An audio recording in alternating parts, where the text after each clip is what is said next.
시청자 여러분 안녕하십니까. 윤석열 정부 출범 1년을 맞아 국정 운영 전반에 대한 다양한 평가가 나오고 있습니다. 그러면 충청권 대선 공약은 얼마나 진척됐을까요? 오늘 생생토론에서는 충청의 아들을 자처한 윤 대통령의 지역 공약 진행 상황과 남은 과제들을 이야기해 보겠습니다. 그러면 토론에 함께할 분들 소개하겠습니다. 이은권 국민의힘 대전시당위원장 나오셨습니다. 예, 안녕하세요. 육동일 국가균형위 평가단장 시간 내주셨고요. 네, 반갑습니다. 다음은 복기왕 민주당 충남도당 위원장 자리하셨습니다. 안녕하세요. 마지막으로 대전경실련의 김동섭 집행위원과 함께하겠습니다. 반갑습니다. 네, 그러면 준비된 영상 보시고 본격적인 토론 이어가겠습니다.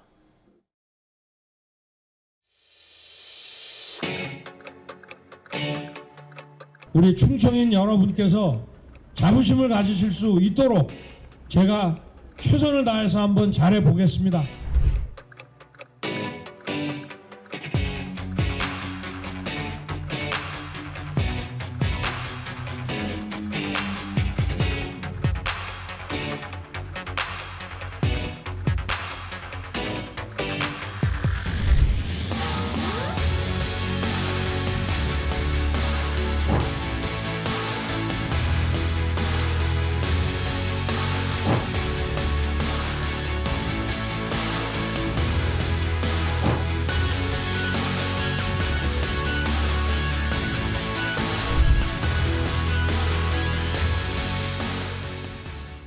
네, 윤석열 정부가 이제 출범 1년을 맞았는데요. 그동안 이제 충청권의 공약 이행 정도는 어느 정도일까요? 그리고 또 지역의 민심도 궁금한데요. 한번 패널 분들이 한번 전반적인 평가를 한번 좀 들어봤으면 좋겠습니다. 자, 이은권 위원장님 나오셨는데 먼저 한번 전반적으로 한번 평가를 좀 해주시죠. 예, 그래요. 대전과 충남, 세종 이렇게 좀 나눠서 제가 짤막하게 말씀을 드려보겠습니다. 네. 우리 대전의 경우에는 국가산업단지 유치와 또 방위사업청 이전, 우주산업 연구별 특화지구 지정 등의 의미 있는 성과를 내면서 대전의 미래 성장 기반을 구축하는 데 큰 도움이 됐다 이렇게 생각을 합니다. 네. 뿐만 아니라 대전 시민의 그 염원이었던 도시철도 2호선이 1996년 정부의 기본계획 승인 이후에 현재까지 27년이 표류되고 있는 상황인데 드디어 대전시와 정부가 예산안 협의를 완료하면서 윤석열 정부 1년 만에 사업의 실질적인 첫 걸음을 떼게 됐다. 저는 이렇게 생각하면서 기쁘게 네. 생각합니다. 또 충남의 경우에는 우리 복기왕 의원님 지역구죠, 아산이. 이 지역구 같은 경우도 지금 경찰병원 분원 유치와 또 국가산업단지 천안과 홍성 두 곳에 유치를 했고 또 세종의 행정수도와 관련된 대통령실 제2집무실이 현재 입주 규모와 기능 등을 점검하는 건립방안 기획 연구에 차질 없이 진행이 되고 있습니다. 뿐만 아니라 이와 함께 글로벌 청년 창업 빌리지 조성과 대학 세종 공동 캠퍼스 조기 개원도 속도를 내고 있습니다. 뭐 이런 과정들을 보면서 많은 시민들과 도민들께서 많은 격려도 해주시고 희망을 주십니다. 물론 이러한 공약 사업들 대부분이 단기간에 이루어지는 건 아니지만 아마 중장기적으로 이루어져야 될 일이라고 생각합니다. 네. 그러나 대통령 출범 이후 세계적인 러시아와 우크라이나 침공 사태로 인해서 경기 침체가 지속되고 있지만 우리나라에도 이런 경기 침체 영향이 심한데 이런 상황에서도 불구하고 우리 윤석열 대통령이 충청도에 많은 관심으로 챙겨주고 있지 않으시나 이런 생각을 해봅니다. 네. 아직 풀리지 못했거나 또 많은 단계를 거쳐야 될 충청권의 현안 사업들을 하나하나 풀어가기 위해서는 여야가 대선 차원에서 머리를 맞대고 함께 풀어가기를 희망하고 있습니다. 네, 알겠습니다.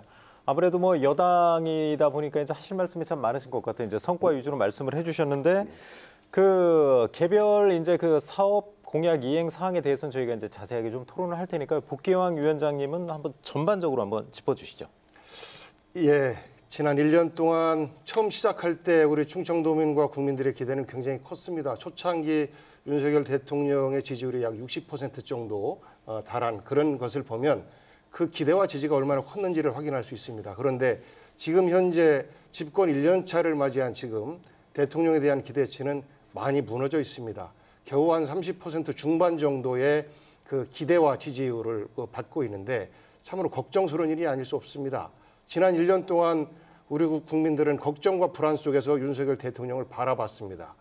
외교 무대에 가서 잦은 사고를 치는 것, 바이든이냐 날리면이냐 EXX 뭐 이런 표현까지 하는 것을 우리 국민들이 적나라하게 들었고, 그리고 일본과의 관계에서 100년 전 일 때문에 무릎 꿇으라고 할 수 없다. 그리고 미국에서 그 대통령실을 도청했을 때 어떻게 우리가 말을 할 수 있느냐, 이런 말씀들은 우리의 국가의 자존심을 사실 망치게 하는 이런 이야기였습니다. 그래서 민생과 경제는 지난 1년 동안 계속해서 후퇴를 했고, 거의 IMF 직전에 있었던 경제 지표들이 지금 드러나고 있고, 그리고 이태원 참사를 통해서 우리 국가의 안전망이 얼마나 허술한지도 확인을 했는데, 여기에 대한 책임을 지는 단 한 사람의 정부 인사가 없다라는 것을 보고 우리 국민들은 답답해했습니다. 거기에다가 청와대를 용산으로 옮긴 가장 큰 이유가 국민과의 소통이었습니다. 그런데 그 국민과의 소통이 멈춰져 있습니다. 지난 1주년, 엊그제죠. 1주년 국민과의 소통 시간도 없었습니다. 1년 동안 우리는 이렇게 준비했고 이런 것이 어려웠었고, 그렇기 때문에 앞으로 4년은 이렇게 국민들에게 희망을 드리겠습니다라는 메시지를 우리 국민들은 기다렸을 텐데 그런 모습들을 보이지 못했습니다. 대통령의 성공은 대한민국의 성공이고 곧 국민의 행복으로 저는 이어진다고 생각합니다. 그래서 지난 1년 동안 많은 걱정과 불안을 야기했지만 앞으로 4년 동안은 새로운 모습으로 국민들에게 희망을 줄 수 있기를 기대합니다. 네. 복경영 위원장님, 이제 뭐 야당 입장에서 이제 정부 정책에 대해서 이제 쓴소리 해주셨는데, 오늘은 아무튼 뭐 충청권 지역 공약을 얘기 나눈 자리니까 이제 다음에는 그 부분 위주로 좀 해주십시오. 알겠습니다. 그 육동일 이제 평가단장님 나오셨는데, 이제 공약은 두 분께서 이제 말씀을 많이 하셨고, 한번 지역의 민심에 대해서 한번 얘기를 해주시죠. 이제 출범 초기와 다르게 충청권에서도 사실 윤 대통령의 지지율이 썩 높진 않단 말이에요. 좀 그 민심의 변화 어떻게 보시나요? 네, 그 지역 공약, 지역 문제에 관해서 한정돼서 말씀드리면 이제 세 가지로 나누어 볼 수 있는데요. 첫째가 지방자치 분권이고요. 두 번째는 지역 균형 발전. 그리고 세 번째는 대통령이 임기 초에 약속했던 지역 공약의 실현 부분입니다. 그래서 이 윤석열 정부는 출범 초부터 지역 문제에 굉장한 그 초점을 두고 대한민국 어디서나 잘 사는 지방시대를 구현하겠다는 것이 국정 목표의 중요한 한 파트였습니다. 네. 그래서 인수위 시절부터 3대 약속, 뭐 15대 국정과제를 제시를 했고요. 또 지방 공약도 17개 시도마다 7대 공약 15개의 정책과제를 정리를 해서 제시를 했습니다. 종합 255개의 지역 공약이죠. 그런데 이러한 것들을 이제 구체적으로 지방과 조율하고 총괄하고 이행해야 할 컨트롤 타워가 아직 안 만들어져 있습니다. 그것은 바로 이러한 것들을 법으로 보장해 줄 수 있는 통합법, 이른바 자치분권 및 지역균형 발전에 관한 특별법이 아직도 국회에 계류 중에 있습니다. 네. 이게 1년이 지났는데요. 뭐 이런 문제를 담당하는 제도나 법과 제도는 새 정부가 출발하면은 정치권에서 만들어줘야 되는데 그게 아직 보장이 안 돼 있습니다. 그러다 보니까 지역마다 다 공약에 관해서 여러 가지 혼돈스러운 측면, 그리고 지방자치라든지 지역균형 발전에 관해서는 아직도 진일보된 성과를 못 내고 있습니다. 우리 충청 지역도 마찬가지지요. 여러 가지 현안 문제도 있고 또 지역 주도의 균형 발전도 추진해야 되는데 그러한 부분들이 아직 성과는커녕 출발도 못하고 있는 상황입니다. 그렇기 때문에 충청권의 민심, 뭐 외교, 국방, 뭐 민생, 경제를 떠나서 지역 문제에 관해서는 아직은 체감할 수 있는 정도의 성과를 내지는 못하고 있고, 네. 또 관심도도 이 지역 아젠다가 자꾸 우선순위에서 멀어지고 있지 않느냐 하는 걱정이 앞서는 그런 상황에 놓여 있다고 볼 수 있습니다. 네. 그 김동섭 집행위원장님은 한번 충청권의 민심, 좀 뭐 윤 대통령, 윤 정권 1년에 대해서 어떻게 평가하는지 한번 좀 말씀을 해주시죠. 그 부분에 대해서. 뭐 세 분께서 여러 가지 말씀이 있었습니다만은 제가 볼 때는 딱 한마디로 빈수레가 요란하다. 소문단잔치에 먹을 거 없다고 네. 규정 지을 수 있다고 봅니다. 잘 아시다시피 충청의 아들이라고 하는 캐치프레이즈를 걸고 우리 충청권에서 표를 얻으려고 했습니다. 또 실제 표를 많이 얻었습니다. 전국 평균보다 상회하는 퍼센테이지의 표를 득표를 했고요. 그래서 대통령이 당선되었습니다. 그리고 충남, 대전, 세종에 대한 구체적인 아젠다, 즉 공약을 발표를 했습니다. 물론 공약이 현재 진행된 것도 있고 또는 앞으로 계획상에 있는 것도 있습니다만 실질적으로 집권 1년 차에 그런 기본적인 공약에 대한 기초가 틀이 흐트러지면은 사실은 그 이후에 2000년도, 3000년도에 그거를 힘있게 추진하기가 어렵습니다. 공약을 내세울 때는 그 이전에 벌써 지역에서는 수건 사업이었고 현안 사업이었습니다. 그러면 수건 사업과 현안 사업이었던 것들에 대한 충분한 검토 없이 공약을 남발했다는 것은 잘못됐다고 생각하고요. 네. 지금 제출되었던 공약들, 내세웠던 공약들이 집권 초반에 구체적으로 진행을 하고 실행 담보를 해야 되는데 현재로서는 그게 어렵다고 생각을 하고요. 그래서 좀 전에 말씀이 있었습니다마는 집권 초기에 지지율이 이제 지금 1년밖에 안 됐는데 반토막이 났고 역전됐습니다.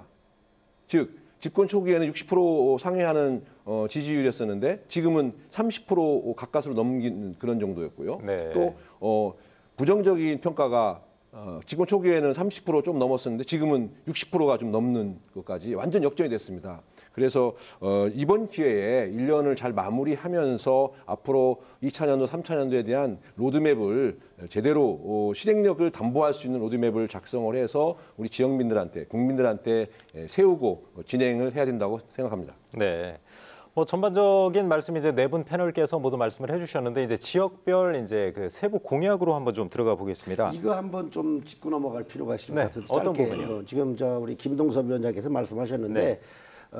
우리 시청자 여러분들께서 잘못하면 오해하실 부분이 있다고 생각이 돼서 좀 네. 시정을 하고 싶습니다. 좋은 말씀 해주셨는데 현재 뭐 여론조사 단상에 뭐 지금 30% 내외라는데 어제 여론조사 나오도 38.9%입니다. 네. 대통령 지지율이 이런 부분들은 오해 없이 또 반대 세력이 뭐 60%가 넘는다는데 사실 지금 57% 정도는 맞는 것 같아요. 네. 그러니까 이런 부분들이 좀 과장되게 부풀려서는 안 된다. 우리 대통령께서도 열심히 하려고 하는데 여야가 합심해서 나라를 위해서 또 지역을 위해서 좋은 일을 함께 해주는 거 좋겠다. 저는 그렇게 생각을 합니다. 저희 토론회에서는 잠시만요. 저희 토론회에서는 구체적인 여론조사 수치는 말씀하지 않는 걸로 그렇게 하겠습니다. 이제 근거를 다 밝혀야 되기 때문에 그 부분에 대해서 말씀하지 않는 걸로 하겠고요. 복귀원 위원장님 하실 말씀 있으세요? 구체적인 수치의 정확성이 중요한 것이 아니고 왜 부정적인 평가가 늘어났을 거를 반성적으로 바라보는 대통령과 정부의 자세가 필요하다. 이렇게 좀 생각해 주시면 될 것 같습니다. 네, 알겠습니다. 저도 초면에서 말씀을 드리는데요. 네, 네.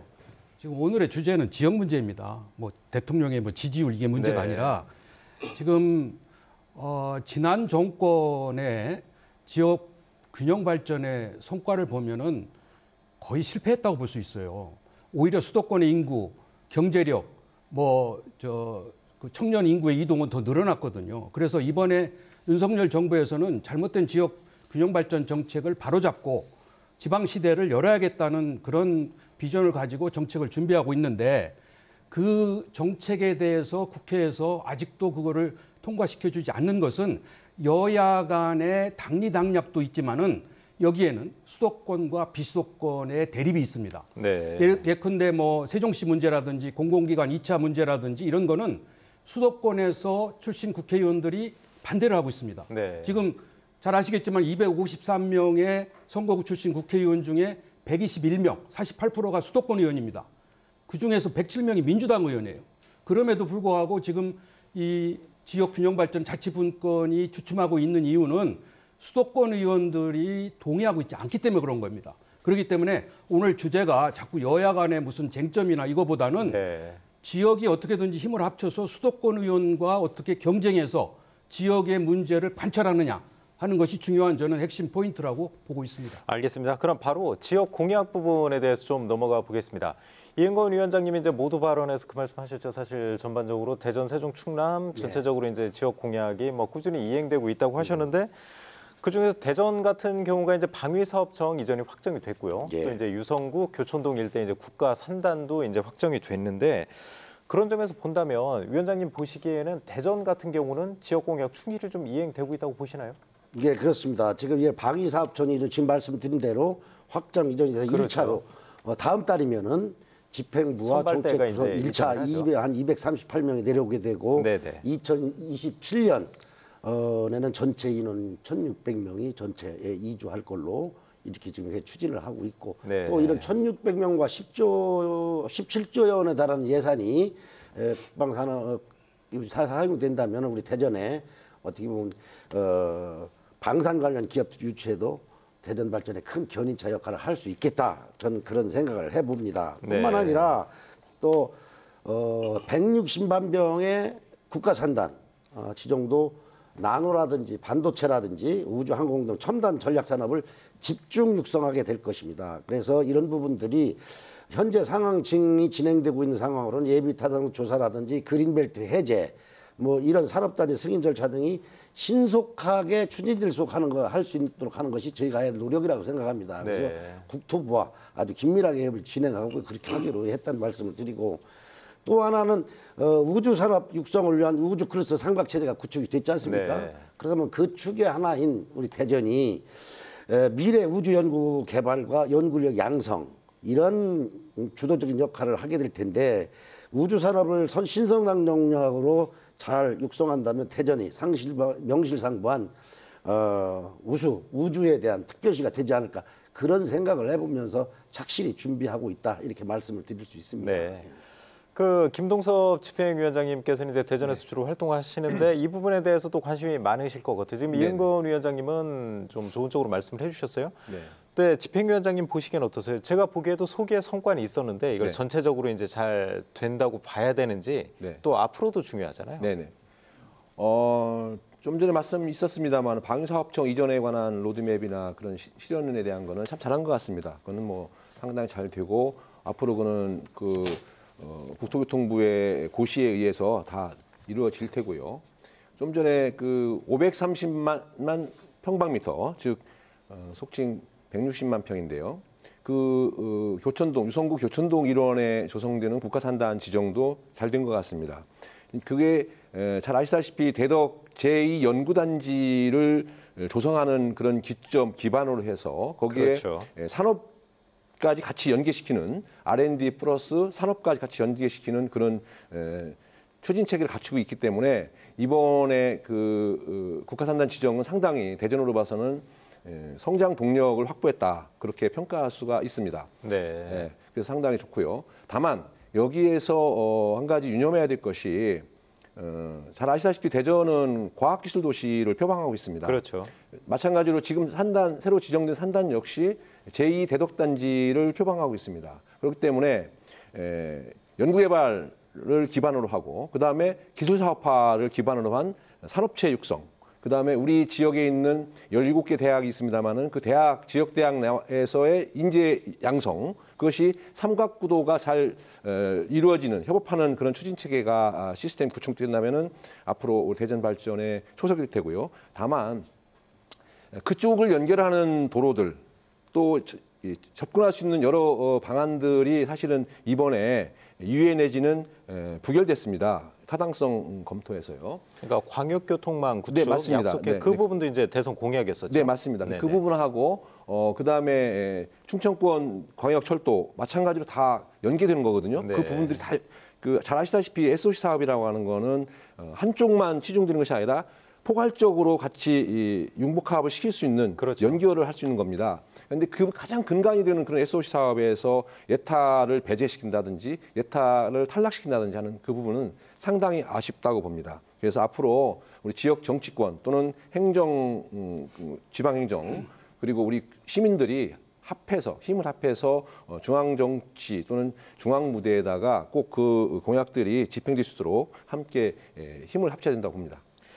그 이은권 위원장님께 뭐 추가로 한번 질문 드리겠습니다. 지금 이제 김동섭 집행위원장께서 지적하셨지만 이제 광역교통망 구축 그 문제도 있고 또 대전 세종 경제자유구역 조성 그런 문제도 있는데 뭐 전반적으로 잘 되는 것 같으면서도 일부 이제 미진한 부분이 있단 말이에요. 그 예, 부분에 대해서 어떻게 좀 하실 건가요? 잘 지적을 해주셨습니다. 이런 부분들을 우리 집권 여당에서도 유념해서 차질 없이 진행되도록 하겠습니다. 지금 4차 산업특별시와 이런 조성을 위해서는 지금 말씀드린 대로 이를 뒷받침할 수 있는 혁신도시 공공기관이라든지 또는 교통망 구축이라 광역교통망 구축이라든지 또 도시철도 2호선 트램을 조기 건설 이런 문제들이 지역 인프라가 갖추어져야 속도감 있게 이런 사업들이 추진될 수 있다.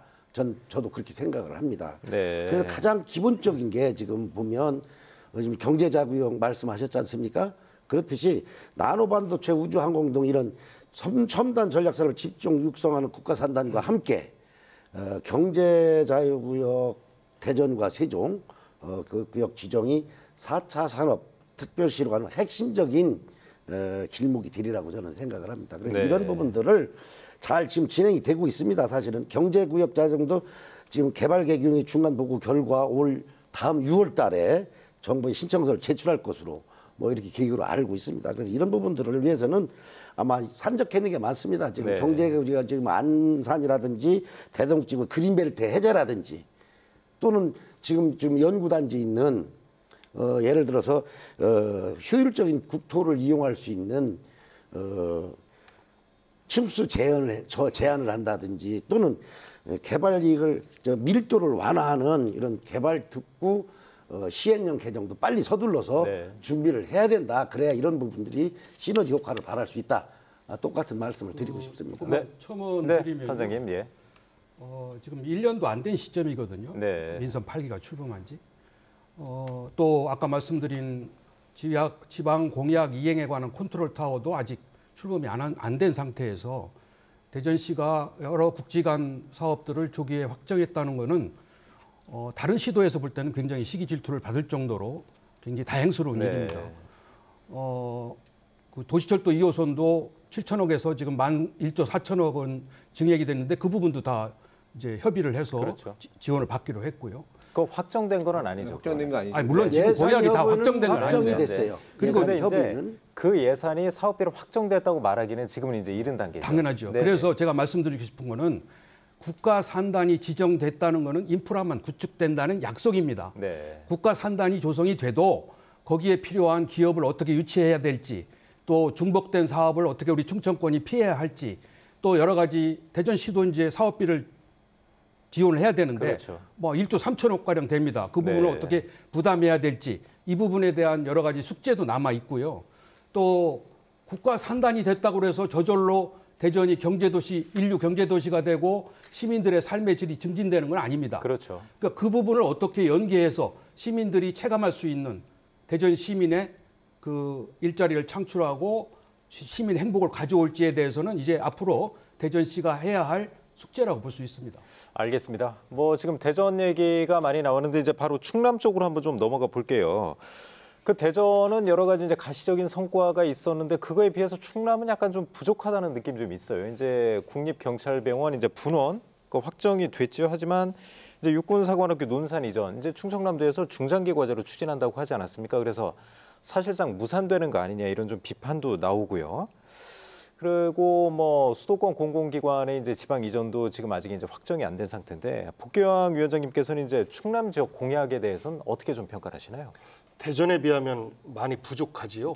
그 경찰병원의 아산 분원 네. 설립 이 부분은 지난번 코로나가 시작됐을 때 우한 교민들을 집단적으로 수용했던 데가 그 아산입니다. 그 인근으로 경찰병원을 짓겠다라는 약속을 문재인 대통령이 직접 현장에 오셔서 하셨었고 네. 실질적인 행정 절차들을 진행을 했었어요. 그리고 나서 이제 윤석열 대통령이 들어서서 사실상 확정을 해놓은 건데 한 가지 아쉬운 것은 대통령의 공약이었고 전임 대통령이 이미 행정적으로 상당 부분 진척을 해놓은 것을 이거를 공모사업으로 변경해서 추진했다.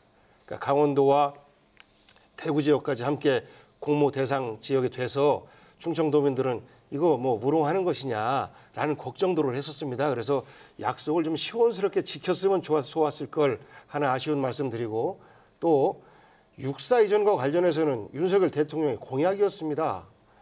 충청의 아들입니다라고 하면서 공약을 했던 것인데, 네. 이것이 그 뭐 국방부라든지 관련 어떤 그 기관들의 반대에 부딪혀서 지금 현재 완전히 표류하고 있고, 이것에 대해서 김태흠 도지사가 중장기 과제로 선정한다라고 하는 것은 공약 포기 선언이나 다름없습니다. 그래서 이 부분에 대해서 약속을 못 지키겠다라고 하면 저는 우리 충남 도민들에게 또 우리 충청인들에게 윤석열 대통령께서 죄송합니다 하고 사과의 말씀 한 말씀 정도는 하셔야 되는 것 아닌가 싶고요. 그 밖에 좋은 도시가 되려면 그 좋은 도시의 기본 전제는 인프라이고, 인프라의 첫 번째는 도로인데, 네. 이런 것과 관련해서 지금 판판이 다 안 되고 있어요. 예를 들어서 서해 복선 전철하고 KTX하고 연결하는 도로, 이 부분도 그동안 오랜 과제로서 추진을 해왔었는데 이것이 안 되고 있는 것이고, 그리고 예타 면제 추진을 하겠다라는 말들은 정부 내에서 무성한데 아직까지 확정이 안 되고 있고, 네. 그리고 대표적으로 서산 민항, 네, 예비 타당성 조사에서 이제 탈락이 했죠. 그렇습니다. 네. 서산 민항, 이 문제는 정말로 자존심이 상하는 문제가 아닐 수 없어요. 가덕 신공항 국책 사업으로 예타 변제를 해서 진행을 합니다. 그 다음에 또 다른 경상도인 TK의 대구공항 이전 약 12조 정도의 예산이 수반되는 것인데, 이것에 대해서 국비를 태울 수 있다라는 법을 만들었어요. 여기에 또 광주공항의 이전에 대해서 약 8조 정도의 사업인데 여기에도 국비를 지원할 수 있다라는 특별법을 만들어서 통과를 시켰습니다. 그런데 서산 민항은요 이미 다 돼 있습니다. 여기에 약 500억 정도의 예산만 얹으면 되는 것인데, 이것을 지난번 문재인 정부 때 행정적인 절차를 다 밟았어요. 그 사전 타당성 조사에서 1.3 이런 정도의 그 수치가 나왔었는데, 대통령이 바뀌고 나서 이것이 그 예타 그 기준에 비용 대비 편익에 못 미친다, 이런 어떤 발표를 했습니다. 저는 왜 이 작은 사업에 대해서는 예타 면제를 못 시켜주는가라는 말씀을 드리고 싶어요. 기본적인 균형 발전이다라고 하는 것은 그 해당 지역별로, 그러니까 우리가 호남, 충청, 경상 이렇다라고 하면 해당 지역별로의 그런 어떤 배려와 투자가 네. 필요한 겁니다. 굉장히 적은 예산임에도 불구하고 이 사업을 무산시켰다라고 하는 것은 그야말로 우리 충남민을 우롱하는 것 아니냐라는 자존심이 몹시 상하는 이런 일이었어요. 그래서 저는 이런 것에 대한 재고를 현 정부가 해야 될 때가 아닌가 싶습니다. 앞으로 4년 알겠습니다. 남았으니까 지켜봐야 될 것 같습니다. 알겠습니다. 이은건 위원장님, 지금 복귀왕 위원장님 말씀하셨는데 사실 서산 공항 문제를 한번 좀 얘기해 보고 싶은데, 대통령 공약 사항이었었는데 아무튼 이번에 통과하지 못했단 말이에요. 예. 어떻게 좀 보세요? 아니, 지금 우리 복귀왕 의원님께서 하신 말씀이 맞습니다. 맞는데 그걸 정부를 비난해서 서산공항이 무산된 것처럼 이거 표현은 우리한테 도움이 안 된다. 저는 그렇게 생각합니다. 왜냐하면 지금 전국에 14개 정도의 공항이 있는데 10개 정도는 지금 만성적자에 시달리고 있어요. 그래도 그걸 정부에서 유지하면서 끌고 오는 이유가 있을 겁니다. 그렇다면 220만 우리 충남 도민들의 염원인 서산공항을 대통령 공약 사업이면서 이걸 무산시켰다? 저는 무산시켰다고 보지는 않습니다. 네. 이 사업을 어떻게라도 해서 예타 면제 사업으로 만들든가, 아니면 조금 축소를 해서 예타를 피할 수 있는 방법이라도 이 민항공항은 충분히 이루어낼 수 있는 사업이라고 생각합니다. 네. 또 윤석열 정부에서 윤석열 대통령 분명히 이 일을 하리라고 저는 확신을 합니다. 그렇기 때문에 부정적인 시각으로 보는 것보다도 어떻게 보면 제2보 전진을 위한 그런 기회로 삼아서 꼭 서산공항을 우리 충남도민의 염원을 이룰 수 있는 공항을 만들어내야 한다. 저는 그렇게 확신 있는 말씀을 드리고 여기에 싶습니다. 우리가 놓치고 있는 부분이 있다고 생각을 하는데요. 네. 서산공항이 얘기된 게 1997년, 지금 26년째입니다. 네. 투표하는 게. 물론 전임 문재인 정부 때도 이거를 만들어내지 못한 거죠. 그런데 비해서 아까 말씀하신 대로 대구 경북 신공항이라든지 광주 군공항 이전 문제는 어마어마한 20조 가량이 드는 돈은 이제 특별법을 만들어서 예타를 면제시켰단 말이죠. 여기에는 우리 지역의 취약점도 있어요. 뭐냐면 대구 경북은 똘똘 뭉쳐가지고 어찌 됐든 이게 뭐 지역 이기주의든 어쨌든 간에 똘똘 뭉쳤을 뿐만 아니라 영남과 호남이 소위 달빛 동맹까지 구축을 해서 네. 서로 주고받는 그러한 결과를 가져온 거거든요. 네네. 그래서 저는 이 서산공항 문제도 물론 이제 500억밖에 안 되는 이제 비에타 사업으로 진행을 하겠습니다만 우리 충청권이 지금 뭐 여러 가지 공조를 해야 되고 상생을 해야 되고 메가시티도 만들어야 되는 그러한 상황 속에서 이 서산공항도 우리 충청권이 전부 단합해서 협력해서 앞으로 이 문제를 뭐 예타 문제를 통과하든 않든 또는 비예타 사업으로 이거를 건설하든 않든 같이 협력해서 이 공항을 만들어야지 항상 우리가 뭐 중앙정부 탓만하고 또 뭐 충남 탓만 해서는 안 된다. 네. 우리가 이런 영호남이 했던 공조도 우리가 참고해서 우리가 힘을 합할 필요가 있다. 저는 그런 생각이 들었습니다. 전적으로 동의하면서요.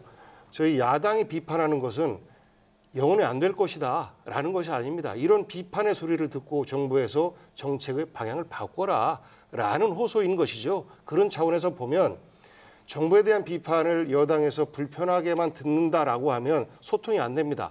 야당의 목소리 그리고 국민들의 걱정 이런 부분을 어떻게 하면 좀 덜어줄까라는 차원으로 국민과 소통해가면서 특히 우리 충남민들의 이런 서운한 마음을 어떻게 달래줄까라는 차원으로 이런 서산 민항 문제라든지 충남도의 부족한 윤석열 대통령의 공약 이행이라든지 이런 부분을 어떻게 하면 해결할까라고 머리를 맞대는 그런 자리가 되기를 저도 소망합니다. 네. 그 김동석 네. 집행위원장님 지금 이제 서산공항 관련해서 이제 예타 면제 기준 완화 얘기가 좀 나왔단 말이에요. 네. 육동일 단장님도 그 말씀하셨고 이은권 위원장님도 하셨는데 사실 이제 물가 상승 반영해서 좀 예타 기준을 좀 이제 현실화돼야 된다 그런 목소리도 있지만 만약에 그런 게 이제 면제되고 하면 좀 정부의 재정 부담도 좀 커지는 측면이 있을 것 같은데 네네. 어떻게 보세요? 네.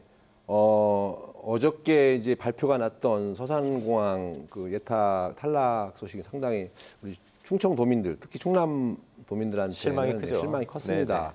네, 상당히 실망이 컸는데 어쨌든 새로 다른 방법으로 또 한번 그 공약이 집행될 수 있도록 같이 힘을 합쳐야 되겠다고 생각을 하고요. 거기서 나온 대안 중에 하나가 예타에 그 상정할 수 있는 그 사업비 500억이냐 1000억이냐를 가지고 지금 이야기들이 있는 것 같습니다. 500억이든 1000억이든 우리 국민들, 시민들의 호주머니에서 나오는 세금입니다.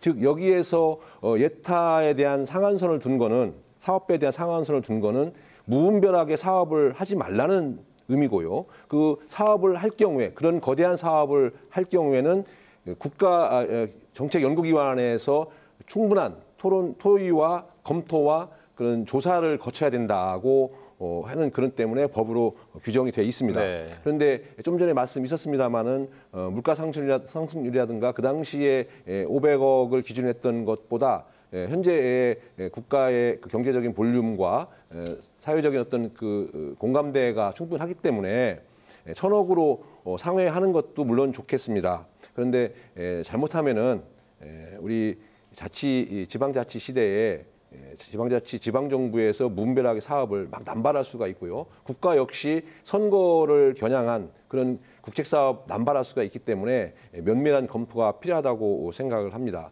다만 한 가지, 지금 우리나라처럼 재정분권이 안 돼 있는 모든 세금이 중앙정부로 국가로 국비로 국세로 집중되어 있는 그런 현 상황에서는 그런 예타에 대한 그 상한선을 좀 더 높여야 국비로서 국세로서 집행할 수 있는 그런 근거가 더 되기 때문에 네. 그런 긍정적인 면도 있다고 생각합니다. 그 예타 면제 기준이 이제 완화에 대해서는 좀 논란이 있을 것 같긴 한데 아무튼 지역민의 한 사람으로서 이제 서산공항은 좀 반드시 돼야 될 것 같습니다. 네. 이제 대전하고 충남 쪽 얘기해봤는데 이제 세종 뭐 좀 얘기를 해보겠습니다. 그 윤 대통령 취임하면서 뭐 대선 공약 때도 몇 번 말씀하셨죠. 세종을 진짜 수도로 만들겠다. 하지만 지금 진척 상황은 썩 뭐 그렇게 빠른 것 같지는 않아요. 육동일 평가단장님이 그쪽 이제 전문이실 것 같은데 지금 좀 어떻습니까? 답보 상태라고 좀 봐야 되나요? 그 세종시 이슈가 다시 논란화되는 걸 보면 아 이제 선거가 또 가까워왔구나 네. 이런 느낌을 가질 정도로 선거가만 되면 세종시 문제는 정치 쟁점화되고 선거 이슈화됩니다. 네. 지금 또 걸려 있는 문제는 국회 세종의사당이 잘 진행되다가 뭐 여러 가지 뭐 용역도 마쳤고요. 또 잘 뭐 여러 가지 뭐 시설비나 뭐 이런 예산도 다 충족이 됐는데 국회 규칙이 필요하다는 겁니다. 국회 규칙을 만들어서 자문 전문가를 구성해서 뭐 이행 규모라든지 이전 대상이라든지 국회 운영 뭐 활성화 방안이라든지 이런 거를 다시 또 검토하고 연구해야 된다는 그런 명분을 들어서 다시 이게 국회의사당 건립이 지연되거나 중단된 상태입니다. 네. 결국은 저는 이거는 국회의원의 상당수, 특히 아까 말씀드린 수도권 의원들이 세종시 이전을 거부하고 있는 것이 아니냐 이런 느낌을 강하게 가질 수밖에 없습니다. 따라서 이거는 저는 국회의원들의 직무유기라고 생각이 되고요. 네. 우리가 지역민들은 이걸 잘 간파를 해서 이 세종시의 대통령 집무실이라든지 국회의사당 건립 문제는 세종시 문제의 단독 문제가 아니라 우리 충청권 전체의 연대와 공조를 통해서 해결해야 할 뿐만 아니라 정치권도 여야를 떠나서 우리 지역 충청권이 됐던 뭐 비수도권의 의원들이 수도권에 대항해 수도권 출신 의원들과 경쟁해서 이길 수 있는 논리, 설득 뭐 이것이 필요하다고 보고요. 윤석열 대통령은 확고한 의지를 가지고 있습니다. 네. 그런데 법과 제도가 그것을 뒷받침하지 않기 때문에 지금 이렇게 세종시 건설 문제, 세종 행정 수도화 문제는 여러 숙제를 남겨 있음에도 불구하고 다시금 발목이 잡혀 있는 안타까운 상황이 선거 때마다 되풀이되고 있는 상황입니다. 네. 그래서 그 부분에 대해서 자, 제가 좀 복경 말씀을 안 드릴 의원님께. 수가 없습니다. 네. 윤석열 대통령이 세종시에 제2집무실을 둔다라는 것 지금 백지화 시켰지 않습니까? 기존에 있는 거를 활용하면 된다라는 입장으로 바뀌었어요. 그러면서 청와대를 용산으로 옮겼는데 저는 내심 그런 기대를 했습니다. 청와대가 갖고 있는 어떤 불통의 이미지, 그런 권력의 이미지, 이것을 씻어내기 위한 노력이 일환이고 궁극적으로는 세종으로 청와대를 대통령 집무실을 옮기는 이런 계획을 발표하지 않을까라는 기대를 했었는데 그 신청사의 임시집무실을 안 하겠다, 기존에 있는 것을 활용하겠다, 예산 낭비다 이렇게 결정했어요. 그래서 저는 앞으로 임기 4년 남았으니까 세종시로의 대통령실 이전을 어떻게 준비할지 우리 많은 국민들이 지켜보고 있을 것이라고 생각합니다. 네. 이것을 위해서 우리가 힘을 모아야 되고 하나 이제 구체적인 현안으로 국회의 세종 이전을 위한 전 단계로서의 표현이 세종 분원이었습니다. 제가 박병석 국회의장의 비서실장으로서 국회 의사일정과 운영에 대해서 실질적인 실무 책임자로서 여야와 함께 그 대화를 하면서 지금의 국민의힘이 이 논의에 참여를 안 합니다. 그래서 의사일정을 짜고 그리고 안건을 정하고 이 법안을 통과시키는 데 있어서도 많은 부분 양보를 해줬어요. 불가피하게. 왜? 국민의힘이 여기에 대해서 너무 미온적이기 때문에 그렇습니다. 그분들의 논리는 아직까지 검증되지 않았다 이겁니다. 그럼에도 불구하고 우리가 법을 만들었어요. 세종 분원을 둘 수 있다라고 하고 이것을 실질적인 전체 이전으로 갈 것이냐 아니면 부분 이전으로 갈 것이냐, 부분 이전으로 갔을 때 예산 낭비적 요소가 많다, 이런 지적을 어떻게 우리가 극복할 것이냐라는 차원에서 그러면 그것에 대한 구체적인 이행 과정은 우리가 규칙을 통해서 정하자, 이렇게 이제 타협을 했던 것인데 네. 그다음 현재 국회 운영위원회 위원장은 이제 정권이 바뀌고 나서 국민의힘이 갖고 있습니다. 여기에 이 자문단 결정이 된 이후에 움직임이 없어요. 약 400일 동안 한 번의 회의가 안 열리고 있습니다. 네. 지금 그런 것처럼 세종시에 대해서 저는 충청권의 국회의원들, 국민의힘 소속 의원님들 죄송하지만 성과에 대해서 숟가락 얹지 마시고 앞으로 좀 나서 주십시오. 국민의힘 내에서 좀 싸워 주십시오. 그 수도권의 민주당의 의원들이 많기 때문에 안 한다라고 하지만 그 민주당의 정신은 세종시를 중심으로 한 국가 균형 발전, 지방자치시대를 더 여는 것, 이것이 우리 일관된 입장이다라는 말씀드리고 국회 세종 이전 이 부분이 확정이 되면 저는 대통령도 불가피하게 따라올 수밖에 없고 대법원도 따라올 수밖에 없고 그렇게 되면 실질적인 세종 수도의 시대가 열릴 텐데 이 국민의힘 의원들이 여기에 대해서 노무현 대통령의 어떤 흔적이 남아 있어서 그러는지 모르겠습니다만 너무나 비협조적이에요. 그래서 제가 한 가지만 반박을 할게요. 그것을 저 수도권과 비수도권의 대결로만 하지 마시고 정말 의지가 있다라고 하면 저는 국회 운영위원장께서 의지를 갖고 이 부분 자문단 구성부터 빨리 해주시고 그게 회의를 아니라요. 소집해 이게 주십사 하는 부탁드리고 민주당과 싶어요. 윤석열 단장님. 국민의힘 양가의 정략적인 문제보다도 그것도 있을런지 모르겠습니다. 뭐 이 정부가 잘 되기를 원치 않는다든지 뭐 그런 속셈이 있는지는 모르겠습니다만 저는 그것보다도 더 심각한 문제는 총선 때의 가장 중요한 전략이 뭡니까? 수도권입니다. 수도권의 표를 갖는 사람이 갖는 정당이 이기는 거예요. 그러면 수도권에 필요한 수도권 유권자들이 원하는 게 뭐가 있습니까? 행정수도를 원치 않아요. 그전에 비해서 민심이 나빠졌습니다. 말은 안 하지만 수도권의 주민들은 상실감을 가져요. 행정수도로 간다든지 공공기관을 이전한다든지. 속내는 절대 반대입니다. 근데 그거를 염두에 둔다면 수도권 의원들이 이거를 공약으로 내세우거나 또 여러 가지 지금 걸려있는 문제를 적극적으로 해결할 수 있는 의지를 표명할 수가 없습니다. 우리가 그걸 놓치면 안 됩니다. 여야 문제로 제가 자꾸 이걸 변질시키면 안 되고요. 네. 근데 공교롭게 수도권 의원의 상당수가 민주당 의원들입니다. 그러니까 그들이 항상 이 세종시 문제가만 되면은 항상 좋은 이야기들을 쏟아내요. 선거 전에는.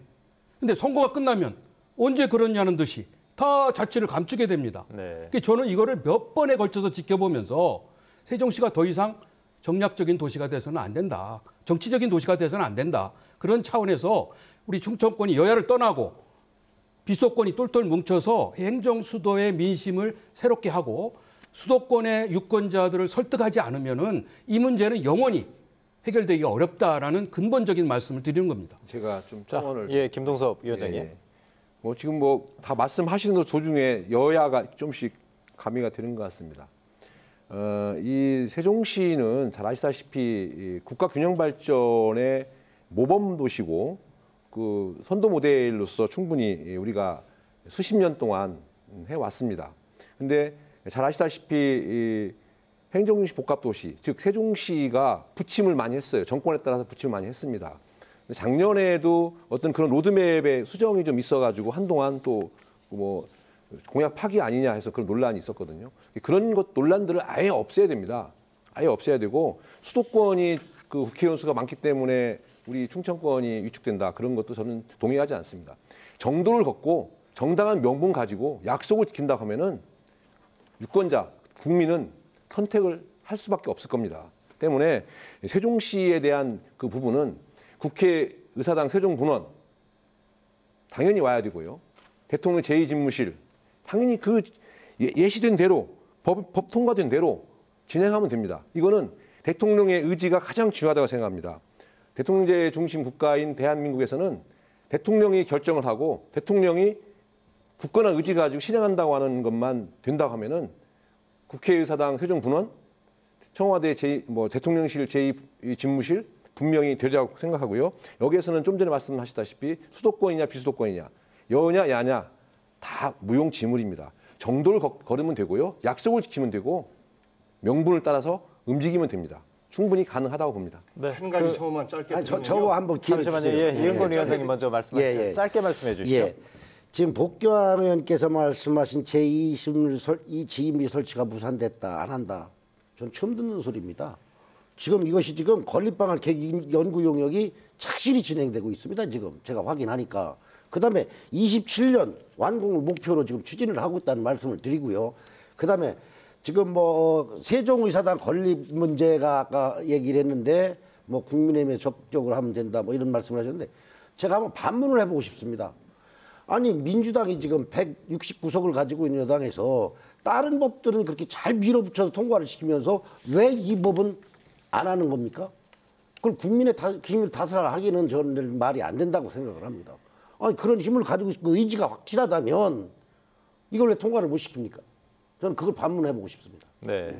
복경 위원장님. 뭐 통과시키면 일방통행이다, 뭐 입법 독재자 이렇게 공격을 하고 또 윤석열 대통령이 거부권 행사하지 않겠습니까? 지금까지 그렇게 해왔잖아요. 제가 말씀드리는 것은 국민의힘을 공격하자고 하는 것이 아니라 실제 지난 재작년 9월에 제가 국회의장 비서실장으로서 이 법안을 통과시키는 과정 속에서 봐왔던 우리 지역의 의원들의 모습이었습니다. 여야를 떠나서 저는 한 마음으로 함께 성과를 만들어내는 이런 모습을 기대하는 것이고 윤석열 대통령께는 세종시를 정말로 수도다운 세종시로 만들겠다라고 저는 국민들의 약속을 지켜주겠다는 의지를 보여주시고 싶으면 국무회의를 격주로 열겠다라는 약속을 하셨어요. 세종시에서 격주로 열겠다.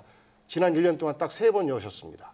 격주로 열겠다라는 국무회의를 지켜주시면 저는 국회에 그 여당 의원들이 먼저 앞장서서라도 국회 이전과 그 밖의 사업들을 저는 추동해내지 않을까 싶습니다. 네, 알겠습니다. 뭐 세종시 관련해서 뭐 아주 뜨겁게 지금 토론을 해주셨는데 아쉽게도 지금 이제 토론 마무리할 시간이 얼마 남지 않았어요. 그래서 마지막으로 이제 뭐 여러 가지 오늘 하셨지만 윤 정부에 대해서 이제 바라는 점에 대해서 한 30초 정도씩만 짧게 한번 말씀을 해주시죠. 한번 어떻게 할까요? 육동일 단장님부터 하실까요? 이은권 위원장님부터. 제가 먼저 할게요. 네.